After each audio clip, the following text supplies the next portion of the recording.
Good morning, good afternoon, and good evening, everybody. Thank you for joining this webinar by the University of Leeds for the Masters of Data Science program.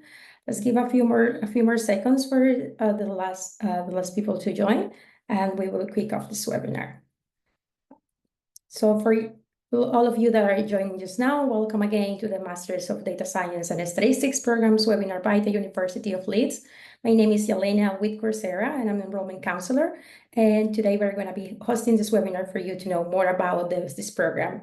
You have a Q&A box on the chat where you can post any questions you might have about the program. And please stick to course-related questions. If you have any questions related to, do I qualify for this program? Are my qualifications enough to gain entry? We might not be able to cover this during the webinar today, but we are happy to book a time for you to talk to any of the enrollment counselors so we can go over any specific questions you might have. So welcome again to the webinar. Next slide, please. So for today's agenda, we are going to be covering why you study at the University of Leeds. Then we will go over the admissions requirements for then going to the application process.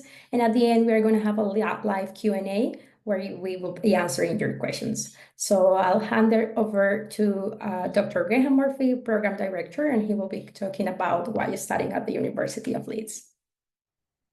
Thanks, Helena. Good afternoon, good morning, and good evening, indeed, depending on where you are in the world joining this webinar. I'm Dr. Graham Murphy. I'm a Senior Teaching Fellow at the University of Leeds, and I'm also the Programme Manager for the Data Science Statistics degree that we offer in partnership with Coursera.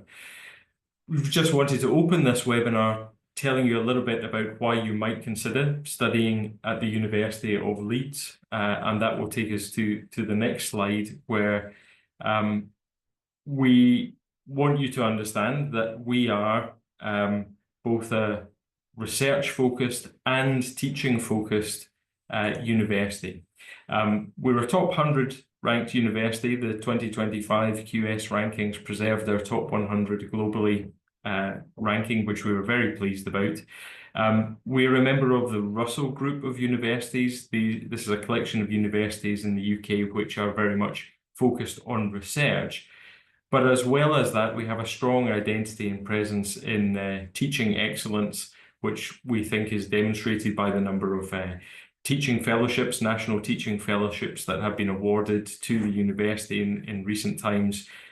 We have established an Institute for Teaching Excellence for the dissemination of practice, and we've received commendations from quality assurance agencies on our student education practice and curriculum enhancement activities.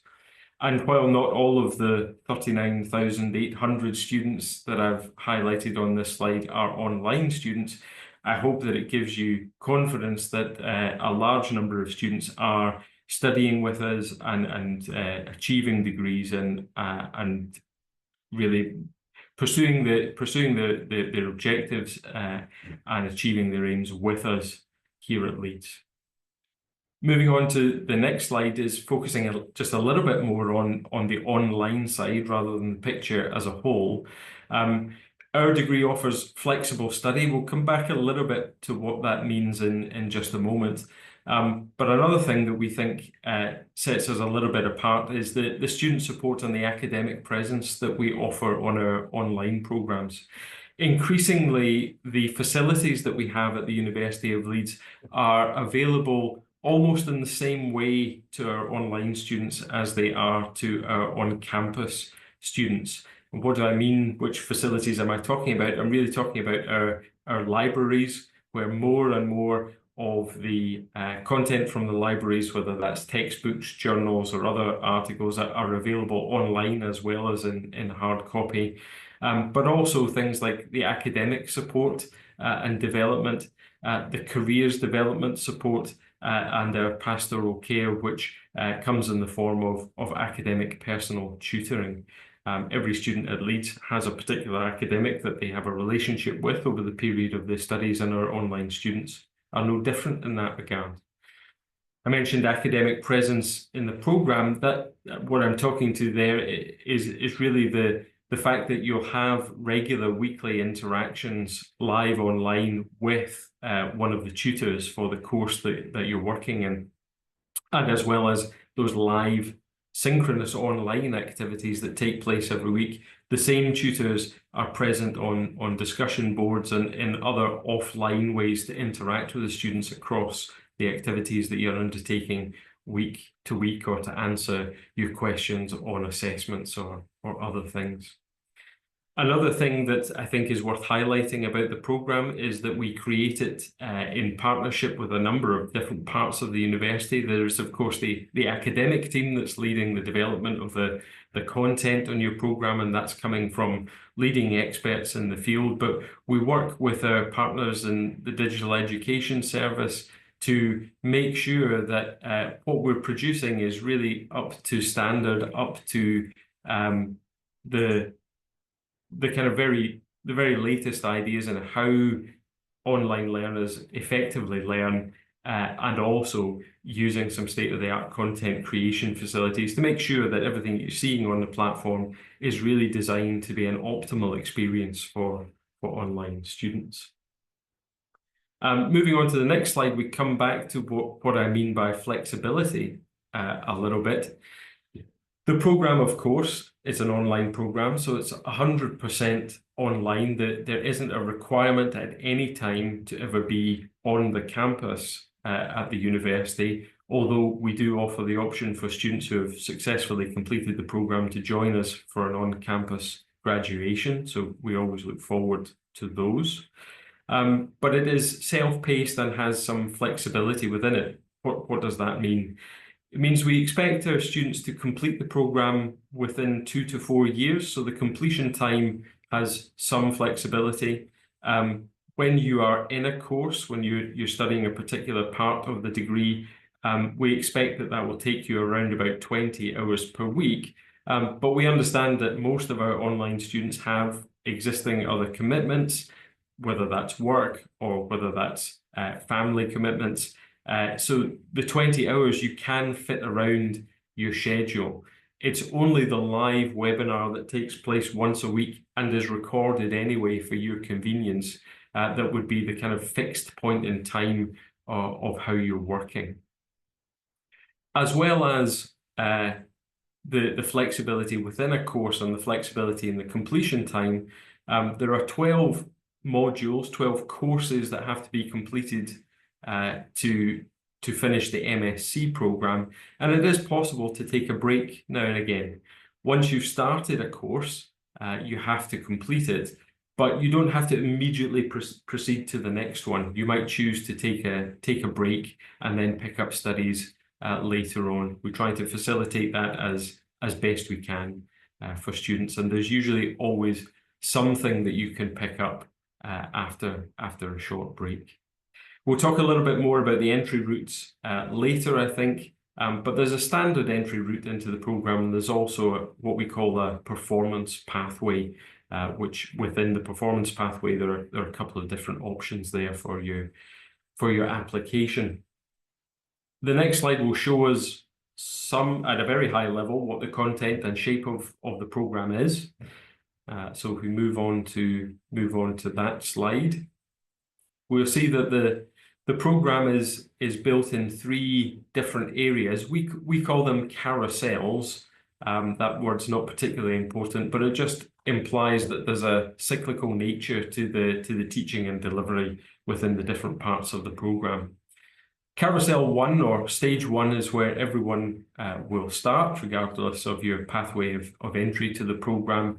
And there you'll essentially look at the foundational programming skills and statistical skills that you'll need in order to tackle some of the topics that are in the development carousel in the middle, and also the advanced part of the program in carousel 3, stage 3, towards the end.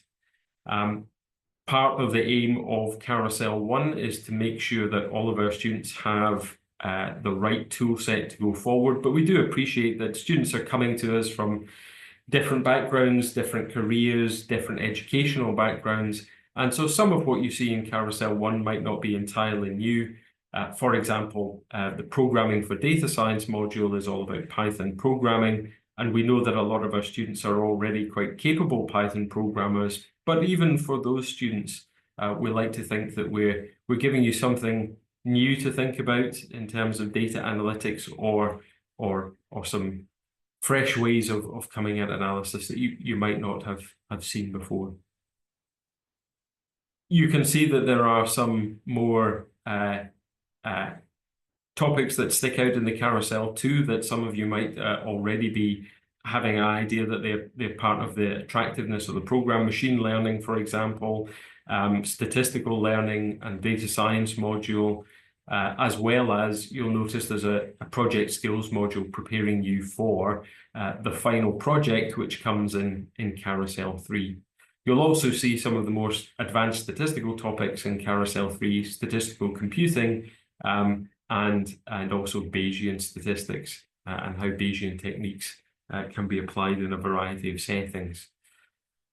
So that's the shape of the program. Those are the 12 modules, and as I said, we build the program in 3 phases, and while you're in a particular phase, you can be taking little breaks in your study. We do ask that students generally complete a carousel before they move on to the next one, but even within that, there can at times be some flexibility beyond that as well. If we move on to the next slide, I can tell you a little bit about what we think sets this program apart. We understand that you have choice, that there are lots of different data science programs out there, but this one, we think, blends data analytics techniques with a strong knowledge of the statistics behind those techniques. So we really want our students to not only be able to perform analyses, we actually want you to be able to understand why the analysis works, and more to start to be able to contribute to decision-making processes by selecting the right analysis, or perhaps giving the level of confidence in the analysis and what we might have to be aware of in using the results. So it's that depth of understanding that we're looking to impart to students. That's one of the things that that we think is a bit different and unique about this program. We also have quite an innovative project structure. On the previous slide, we saw that there was a project skills module and also a final project module. We have taken the approach of having those of a similar size to other courses, rather than having a very large research-based final project at the end.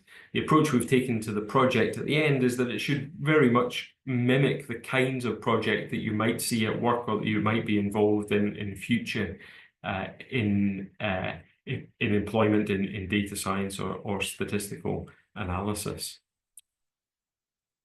And the toolbox of techniques that's mentioned at the end there, that's really about, across these different modules, we always have that emphasis on being able to take what you've understood to data sets that you might encounter in real life, and bring a set of tools to the analysis that will help you contribute to how others are using that information and making judgments upon it. If we move to the next slide, please. Thank you. If you are unsure about the program and whether it might be for you, or you're not sure that your background prepares you adequately for the program, then there are some steps that you can take. You can try some of our courses. So parts of the Programming for Data Science and Exploratory Data Analysis and Statistical Methods course from Carousel 1 are available on the Coursera platform for you to work through at a kind of perhaps slower pace than might be in the real program, to see if the content's of interest, and to see if you feel that you can cope with that and that you'd be well prepared for the program. So I hope that having some of that content available to you is helpful in hopefully deciding that this is the program for you. But I think that's really mainly what I wanted to cover. We do have a video, if it's working, Jelena, on which is made between myself and Professor Paul Baxter in the Leeds Institute for Data Analytics, talking just a little bit more about how we both think this program is different from others, and the skills that it can really add to our students. Perhaps we can try to load that up now.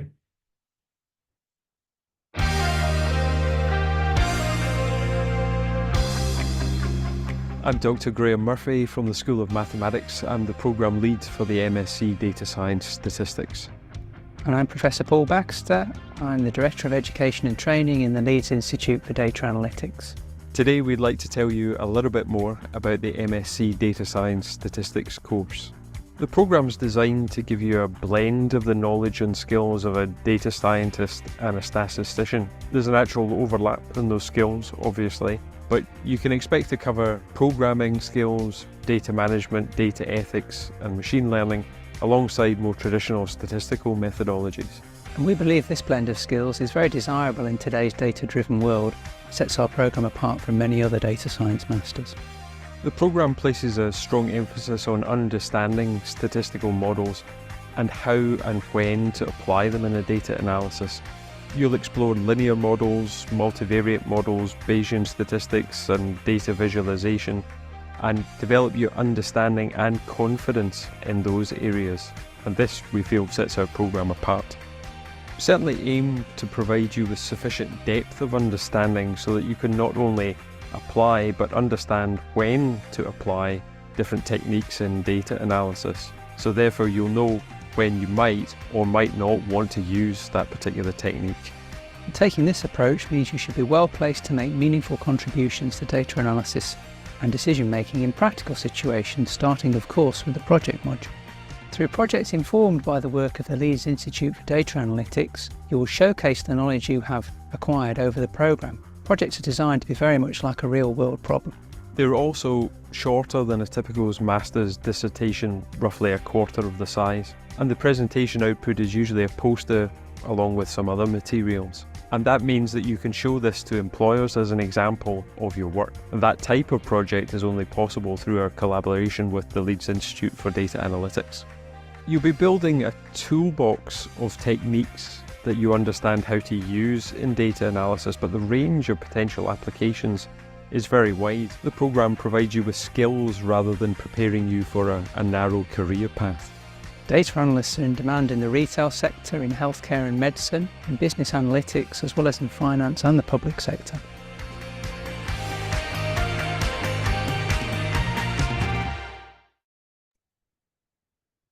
So I hope that is a helpful overview of the programme. I'm going to hand back now to my colleague from Coursera, Yelena, who's going to talk about the admissions requirements of the programme, and I may see you later for some Q&A. Thank you, Dr. Graham. So now that he has explained why should you study at the University of Leeds, I'm going to cover now how will you study at the University of Leeds. So let's talk a little bit about the admissions requirements for this program. Next slide, please. So who is this program for? So the good news is that this program is for a wide range of people because it has statistics and data science elements. Ideally, we are looking for candidates with a mathematics or a statistical background because they will be well prepared for this program, or students who can demonstrate an ability to be successful. This program is for not only for students with established career, but also for newly qualified degrees that will meet the criteria in terms of their backgrounds. So for admissions routes, we're going to move to the next slide, please. We have two admission routes. The first one is what we call a standard entry route, and that is for students who have achieved a 2.1 in a Bachelor's of Science degree or a 3.0 GPA or an equivalent qualification. These students should show transcripts demonstrating evidence of at least 5 courses in a combination of mathematics and statistics.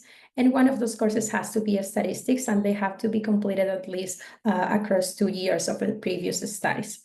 For students who might not meet this criteria, we have the performance pathway route, which is for students who hold a 3rd-class Bachelor's of Science degree or a Bachelor's of Engineering degree and a 2.2 GPA or an equivalent qualification. And for those that do not meet this criteria, then we have also the chance for you to show evidence of relevant professional experience, where you will demonstrate competencies in working with large data sets, visualizing and summarizing data, cleaning data, data modeling, statistical analysis, and knowledge of Python, SPSS, of R. And you will need to show at least 3 years of this professional working experience. However, this comes with a condition, and it's that for the first 2 modules of the program, you will need to achieve a grade of 50% or higher to be able to remain in the program. This doesn't mean that this program is something that you will have to complete in advance before joining this program. These modules are going to be part of your degree program, and after that, you can continue on with the rest of the modules of the program. Next slide, please.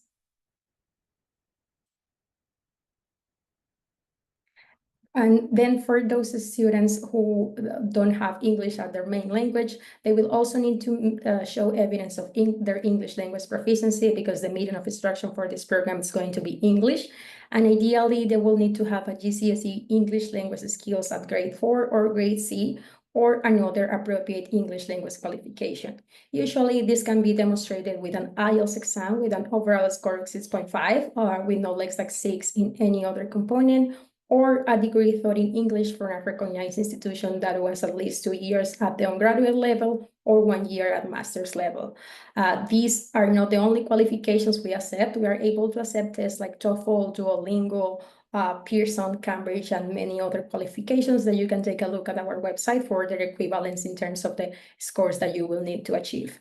And if you are going to use a previous degree as a way to show your English proficiency, it's important that your transcripts state that the medium of instruction of your program was in English, so that we can use that for the English language requirement.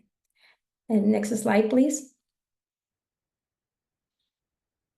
And now let's talk about the application process and how you can submit an application for this program. Next, please. So this is the application checklist, a list of documents that you will need to complete an application for the program. The first one that you are going to need is a scanned copy of an ID. This will be a passport, a driver's license, any personal ID that you would like to use. You will also need to provide contact information, which includes a telephone number, a scanned copy of your academic transcripts. Any qualifications that you have achieved so far are going to be useful. A scanned copy of academic certificates as well. And then you will have to write a personal statement. Once you are completing the application process, you will find some prompting questions in the portal that will help you craft your personal statement. So I strongly advise that you follow these questions, as they are meant to provide guidance on what your personal statement should include. And then if you need it, an English language proficiency test. The application is free of charge, so you are welcome to submit an application if you are ready to do so. So next slide, please. So to apply, you will need to log in or register with the My Leeds portal, the University of Leeds student portal, and there are 2 options for you to sign into the portal. If you have been a University of Leeds student before, you can use the current Leeds student email and proceed with your application. But if you are a non-University of Leeds student, then you will need to create an account from zero. So you will need to choose an email, the one that you are going to be using for the rest of your application, and then you will select sign up to create your account. You will enter your email address that you use on your course application, and then you will send verification code to your email. In a few seconds, you will receive an email with a code that you will have to input on our portal, and then you will enter this verification code so that you can choose a password. Make sure that you spell your name correctly, and then you select create to create an account. Next, please. And you can access the application portal for the Coursera degree description page. If you go and click on apply now, you will be redirected to the University of Leeds portal, or you can go to the University of Leeds program page for the Masters of Data Science, and then you will also be able to click on apply now to sign in to submit an application. Next, please. And once you have confirmed your email address and set up your, sorry, can we go back to the previous one? Yeah, there. Thank you so much, Naomi. And now you will be able to confirm your email address and set your marketing preference. You can be change that your marketing preferences at any time if you wish to do so. And you will also be asked if you have ever studied at the University of Leeds before, so you will be able to select the answer that applies to you. Then you will be requested to complete any personal details that might be missing from your application. And you also have the option to create an inquiry at this part of the portal as well. So now we will move to the next slide to talk about the application process in detail. So how do I create an application for this program? If you are in the navigation menu, you will click on applications, later click on the My Application page to then create a new application. Then you will be asked to inform us what is the study type, which is going to be postgraduate or master's. And then you will also be asked the mode of study, which in this case is going to be part-time. Then you will have to select the right course. So make sure that you go on the lookup box and then search the term MSc Data Science and select the right term, which is going to be March 25 for this intake. Now we are going to be moving to the next slide. And now you're ready to complete the application. There is going to be several sections on the application process, so do take the time to go through each section carefully. As the application status progress bar will show you how much you have completed and how much you have left. You will also be requested to provide any supporting documents, and you don't have to provide the documents all at once. If you might be missing any documents, for example, you are still waiting for your final transcripts, you can submit your application without those documents, as the university will later contact you to provide any missing documents from your application. So if you don't have all the documents at the time you're going to apply, don't worry about it. You can provide them at a later date. And once you are ready to submit the application, you will click on Complete Application, and the application portal will show you that your application is being submitted. And please make sure that you wait for confirmation that your application has been submitted, so that we will we'll ensure that you have your application on file so that the admissions team can access it. So let's move on to the next slide, please. So once you have submitted your application and if it has been successful, then you will receive an offer for your program. After you have received the offer, you will be asked to accept the offer on the application portal, when you will click on accept and register and pay for the courses that you are, or the course that you will be taking for that first module. The application deadline is going to be 28th of January, so you still have some time left to apply. After you have registered and paid for the module that you are going to take, you will be receiving access to Coursera, where you will be completing the orientation course, which is a mandatory step that you need to take just to make sure that you are aware of any program policies, how to get support from Coursera or from the University of Leeds, and all the things that you need to successfully start your program. And then you will receive access to the courses on March 3rd. Next, please. And once you are an enrolled student of the University of Leeds and you have gone through the content of the program and you have taken 180 credits, which is the amount of credits that this program is comprising, then you will receive your degree certificate. The degree certificate is awarded by the University of Leeds itself as the master's degree in data science statistics, and you will also have the chance to be invited to the graduation ceremony in Leeds, UK, so that you can receive your final certificate. If for any reason you are unable to attend the graduation ceremony, you will receive a physical copy by mail. So we will make sure that you have your degree certificate at the end of the program. Next, please. So now we will move on to the live Q&A. I'm joined today by Lisa Marie Romkowski, a Student Education Service Manager, and Dr. Graham Murphy, Program Director. So we have prepared some questions, but feel free to post any other questions on your chat, and we will be covering those at the end of this webinar. So we are going to start with the next question. So please, next slide. So our first question is, what do you think is the best feature of the program? Thanks, Helena. I think it's the point that we alluded to earlier, and also the point that Paul and I discussed in the video. It's it's the blend of not just teaching you techniques and how to deploy a technique, but it's to understand what's actually happening and what makes that work. And also the collaborations across the program are another feature of strength, where we're working with not only the academic team, but our partners in the digital education service who help us create and bring the best content to you, but also in the partnership that we have for projects with the Leeds Institute for Data Analytics. I know that's 3 features that I've squeezed in, but I think they are worth pointing out. All right, thank you. Dr. Lisa, do you want to add anything? Hi, everyone. I think Graham's answered that really well, and he's, as the program leader, he's best placed to answer that one. I'm available to answer any questions about the support, the administration, the kind of the student record side of the activity. Yeah, thanks, Lisa. I mean, I think that which careers, I think some of our current students are in careers that they want to advance in by expanding their knowledge. So they're not necessarily looking to move into a new career, but they might be looking to move to the next stage within their own career, where they're perhaps taking more executive control of functions.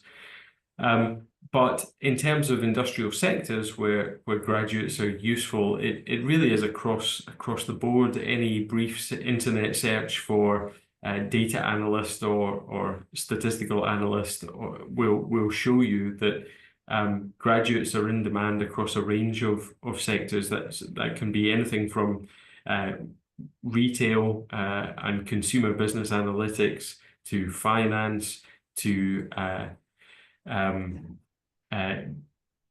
government-based activities in the public sector, education, etc., right through to the healthcare industry and beyond. It's more a list of where would you not work, rather than where the skills are not preparing you to go. All right, thank you. Can we go to the next question, please? So if you have to call out the top 3 most important skills someone graduating with this degree will gain, what will they be? I think probably understanding of the techniques that you're bringing to bear in a practical situation, the ability to communicate how you have conducted a particular analysis or reached a particular conclusion based on the information that you've used. That's both written, verbal, and other forms of communication, and possibly also just having studied on a program that gives you that opportunity to learn in your own way around other commitments. I think one of the skills that graduates often lose sight of is that it's a lot of work, and it is quite an impressive feat when you complete an online MSc around your existing commitment. So I think one of the important skills is that you've managed an extensive project like that at the end, not to lose sight of that. All right, thank you. Next question, please. So can you explain more about how coursework and project work can be presented to potential employers? Yeah, those of the audience or who may have joined our earlier webinars might have heard a little bit more detail about this from my colleague Paul Baxter when we talked about the project structures. But the projects are run by the Leeds Institute for Data Analytics, and they're designed to be based on the kinds of projects and work and research that goes on in that institute. There are various reasons why we can't directly involve a lot of time students on the actual live project. Some of that's about protection of data and restrictions on circulating the data that students would need to work with. But it doesn't stop us isolating aspects or creating data sets that are very like the ones that are formed by real practice.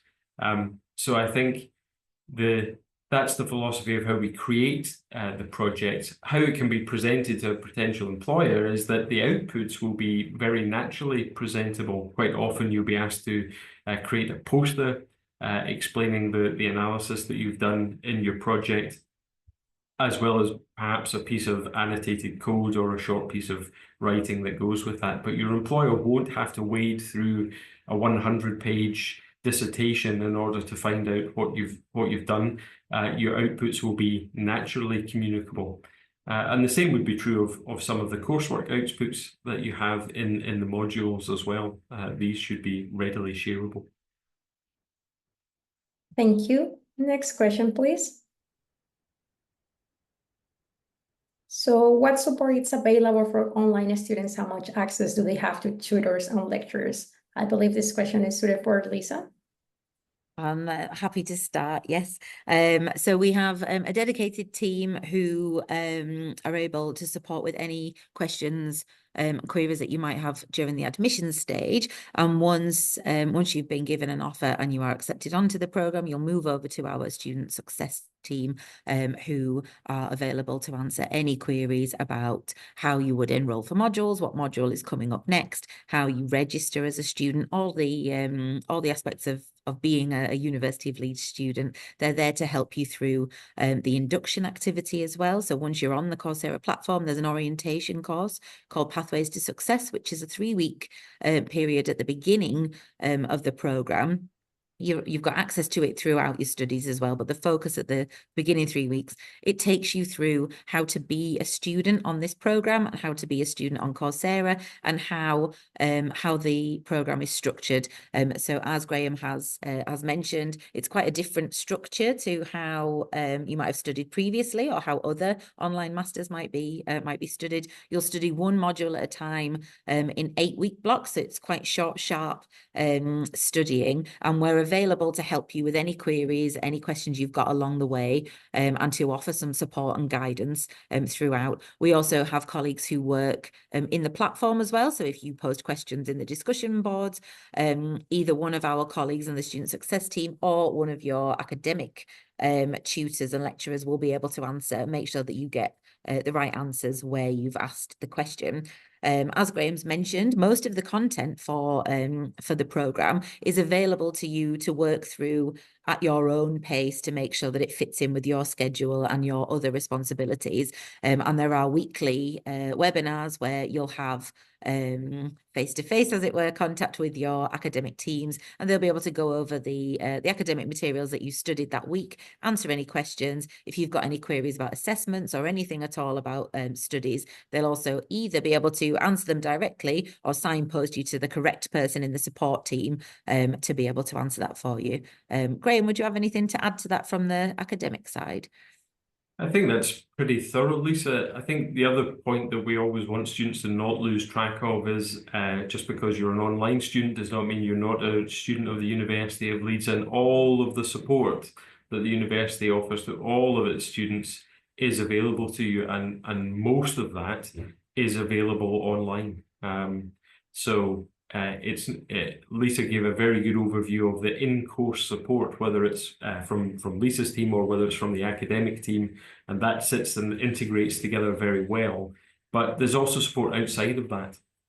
And you'll also have a personal tutor who is an academic and probably will be an academic who's involved in the program, but that's a person who can maybe help you take a step back and just think about your studies in general terms rather than addressing particular questions on particular courses. All right, thank you. Next question, please. So how do data science and statistics marry together on this program, and why is having a statistical component important? I think the statistical component is important because it's quite often, even with data science, data analytics techniques, or even machine learning techniques, or sometimes even AI techniques, although perhaps it's machine learning that's closer to our heart here, is that it's the statistical theory and the concepts that often underpin the ideas of the different machine learning algorithms that you might already have come across in your daily lives. But it's by understanding the statistical theory and applying it in examples, you get to understand the nuts and bolts a little bit better. And I think that's what we bring. And also the difference between data science and statistics, how different they are will be dependent on who you ask. Some people see that these aren't really very different things at all, whereas others might say that they perceive a bit more of a difference. But I think it's really just context of application, whether you're working with very large data or traditionally smaller data sets, but quite often the ideas and the philosophy is the same. All right, thank you for clarifying that. Next question, please.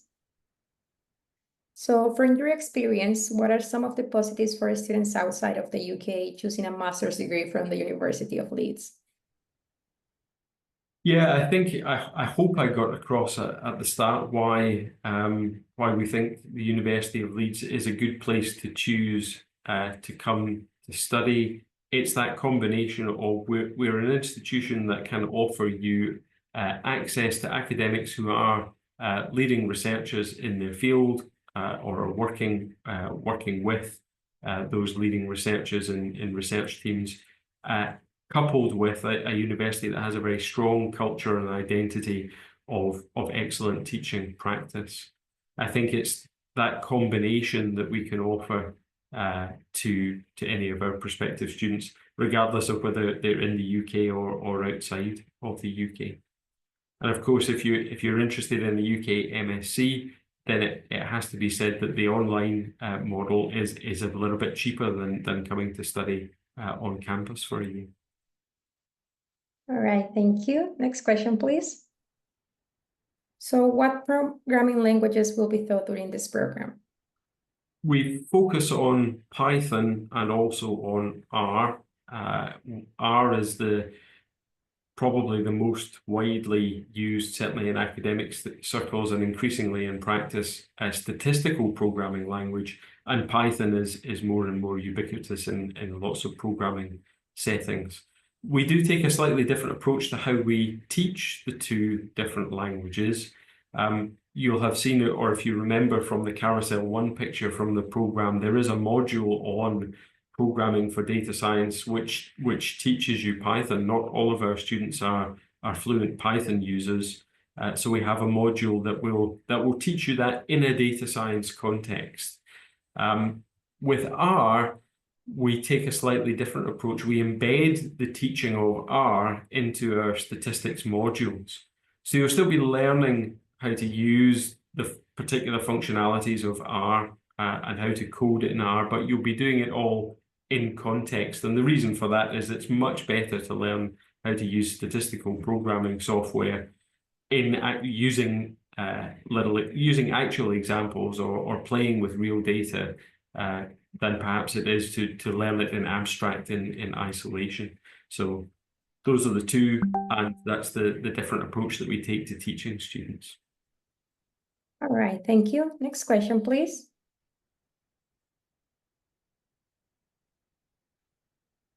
So what qualifications do students need to gain entry via the new performance-based entry route, and how will the learning journey be different from the standard entry? I think the first important point to come there is that the learning journey isn't different for a successful performance-based admissions candidate. If you come to us through the performance pathway, regardless of whether it's through your academic qualification or your work experience, if you're successful in the program, you will see no difference in delivery or experience. You'll simply progress through the program as any other student would. Obviously, there are differences for performance-based students. If you get to a point where you have to pass a module and you haven't done that, perhaps you'll have to resit to try to demonstrate your capability. But for successful candidates, there is no difference. And I think we've had a bit of an overview of how to get into the course and which might be the most appropriate route there. I guess we can expand on that if there are questions in the chat later. Just let's take a quick look at the chat. There don't seem to be any questions related to performance-based admission, so I think we are safe to move on to the next question then. So how are the courses graded, and what format do the assessments take? Typically, we have 2 points of assessment in each course. We have a mid-course assessment that you might encounter after perhaps 3 or 4 weeks on the course, which is usually a shorter form and faster to complete assessment. Its purpose is usually to check that you're keeping pace with the learning in the course to that point. The main assessment usually takes place at the end. After you've had around 6 weeks of learning, you'll have a week usually to complete a final assessment in the module. And typically that would count perhaps for about 80% of your final module grade. For some modules, you can see the final assessment from the start. So when you start the module, you'll know what the final assessment is and how you can approach it as your learning progresses. For others, it takes place entirely in the final week in the 7th week of the module, with the detail of the assessment being released then. Okay, thank you. And on the same topic, Danny is asking on the Q&A are there any rated group assignments, or do rated assignments only depend on individual work? Most of the assignments are based on your individual work. However, there are points in the course where in fact, in every module, where we would encourage students to work collaboratively to improve their understanding. It's not uncommon in courses each week to have an assignment of some kind which isn't graded. It's intended just to allow you to practice your understanding. And we encourage students to work together and share their outcomes and share their analysis with each other so that they can improve each other's performance week to week. But most of that group work we'd like to encourage as what we call academically as formative activity, rather than it counts to the credit that you get at the end of the module. Thank you for clarifying that. Let's move on to the next question, please. So what is the final project? Is there a practical element to it, and how many words is it?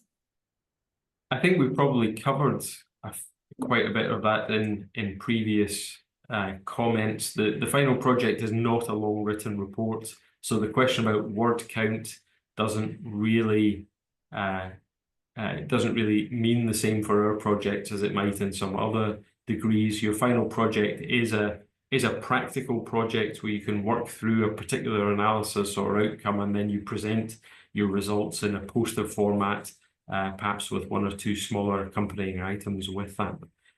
Very easy to present to someone, very easy to demonstrate your understanding, and all based on the communications of a practical analysis.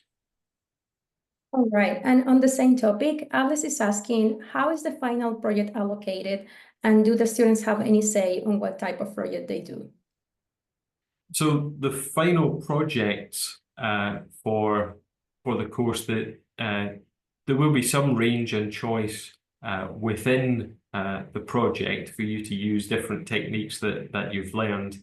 But I think it's probably fair to say that it's not a completely open choice. It will be selection within the structure of the project module and from a menu of pre-selected options. I would expect those options to change over time because, as I said before, they are informed by real analysis that's going on in the Data Analytics Institute. So whilst it may not be using confidential data, the techniques, the motivation for the project will come from real applications. So the suite and the menus and the choices will change over time, I would expect. But the answer is there will be some, but not completely free rein. All right, thank you so much. Next question, please. All right, so now let's take a quick look at the Q&A. There are a few remaining questions. And Alice is asking, does the machine learning module cover using libraries such as TensorFlow, scikit-learn, and Keras, etc.?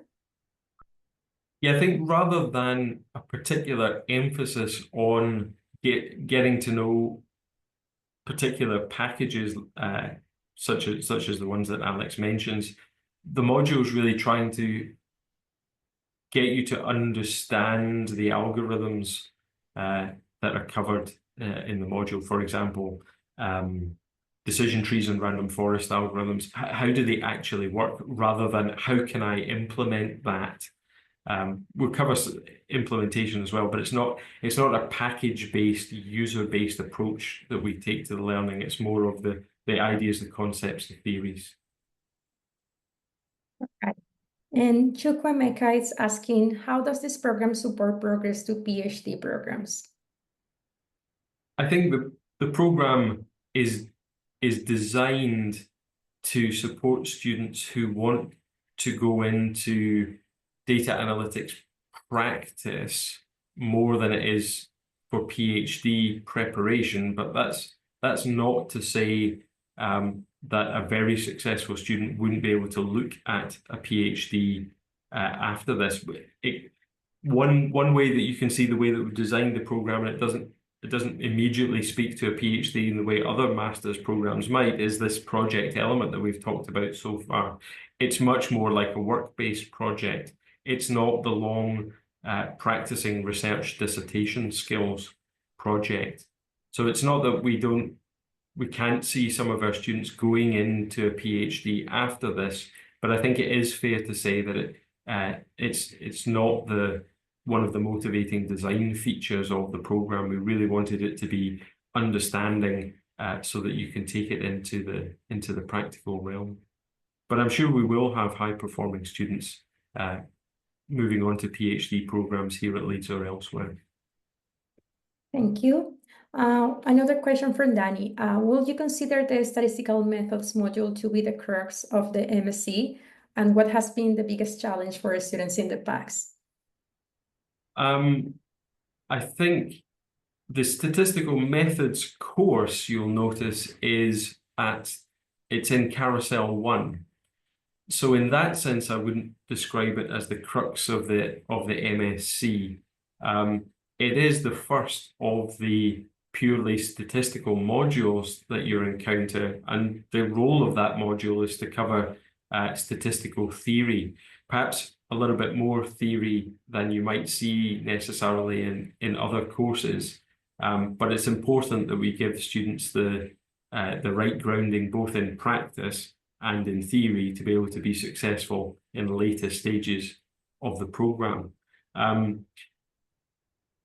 Just looking at Danny's next question as well, to try and wrap that in, I think the question summarizes is the module highly theoretical? And I think the content of the module can be quite theoretical at times because we want you to see that. But everything that you're learning, everything you're being asked to practice and know for the assessment, we hope is manageable. Quite often it's a theme in our courses that we'll take you beyond what you need to know for an assessment, but we'll make it clear, or as clear as we possibly can, when we're doing that, so that you have an idea that, do I really need to master this, or is this just information that's really good for me to know? And I think I hope that at least partially answers some of the questions there. Thank you, Dr. Graham. So it seems like we don't have any more questions in the Q&A. So can we move on to the next slide, please? All right, so if you might have some pending questions that we were not able to cover on this webinar, you can scan this QR code to either book a meeting with me or my colleague Matt. We are the enrollment counselors with Coursera, and we'll be happy to go over any remaining questions you might have. Final reminder that applications are currently open, and the deadline to submit an application is going to be the 28th of January, so there is still a week left to apply. Orientation for the program will be opening on February 10, and the deadline to accept and register for your courses is going to be February 14, and classes for this program will be starting on March 3. So thank you so much, everybody, for joining us today. You will be receiving a recording of this webinar soon. So if you would like to go back to any of the content that we have covered, you will be able to do that on the recording. Thank you again for joining us, and have a lovely rest of your day. Bye-bye.